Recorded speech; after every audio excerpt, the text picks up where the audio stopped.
Professionnaliser les formations universitaires. Le besoin est réel pour les sciences de l'homme et de la société. La vision du ministre de l'Enseignement supérieur et de la Recherche scientifique est de mettre en place des filières professionnelles. Aujourd'hui, on s'est rendu compte que l'État seul ne peut plus employer les étudiants que nous formons. Il était pour nous important de mettre en place ces nouvelles filières de formation. Un atelier de réflexion pour donner plus de chances sur le marché de l'emploi aux filières comme la sociologie, l'anthropologie, l'histoire, la géographie et la psychologie. Aujourd'hui, il faut dire que la science doit féconder le développement. Il ne peut pas y avoir de développement sans l'expertise scientifique. Et donc aujourd'hui, les formations que nous faisons doivent pouvoir être opérationnelles sur le terrain. C'est pourquoi, à côté des filières classiques que nous avons qui conduisent au doctorat, il est important qu'il y ait aussi ce qu'on appelle des filières professionnalisées. Nous avons une UFR qui a de gros effectifs et donc évidemment, vous pouvez imaginer que la question de l'employabilité se pose avec beaucoup d'acuité. La dynamisation des filières ouvertes sur la profession, sur l'employabilité, est une opportunité. Face aux stéréotypes de manque de débouchés autour de ces filières, cette professionnalisation est comme une bouffée d'oxygène pour les étudiants. C'est un peu plus théorique ce que nous faisons à l'UFR, créer ces outils de professionnels.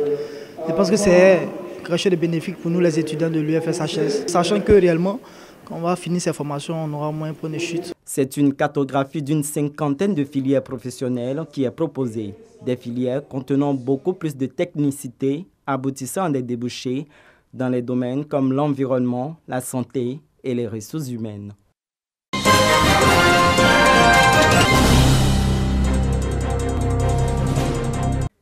China Trade Days Côte d'Ivoire est une foire commerciale qui permet aux Chinois et Ivoiriens d'exposer des produits électroniques et vivriers.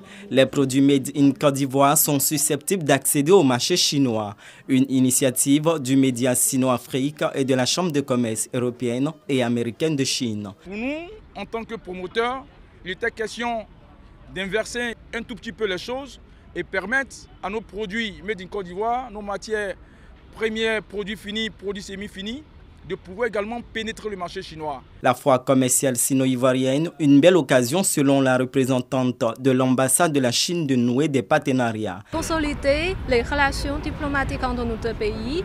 Et cette année, on va travailler ensemble avec la partie ivoirienne vers cette direction. Et pour faire nos efforts de travailler, on va essayer de faire que les relations diplomatiques entre nos deux pays à un nouveau niveau. L'île Maurice, pays invité de cette édition, veut contribuer au développement de la Côte d'Ivoire. L'île Maurice est un plaque tournante pour l'Afrique, parce qu'on est un hub pour l'Afrique dans le centre financier. Tous nous sommes venus que pour les finances. Plus de 150 exposants participent à cette foire.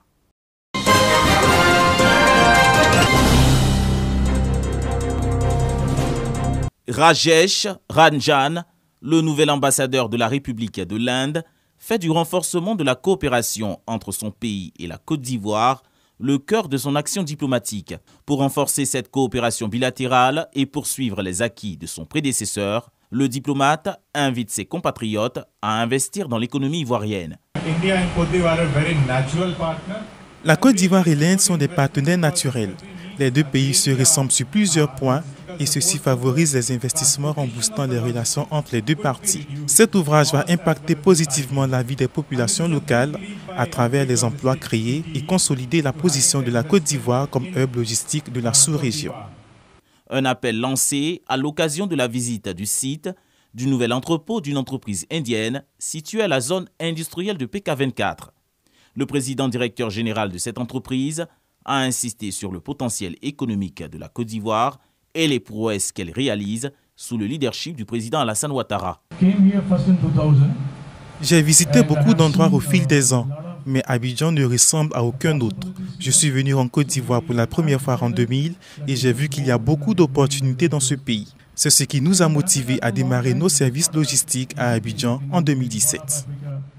La communauté indienne en Côte d'Ivoire est estimée à plus de 3500 personnes, avec près de 200 entreprises. Le poids économique de ces entreprises est estimé à plus de 500 milliards de francs CFA dans divers secteurs d'activité, selon les données de l'ambassade indienne.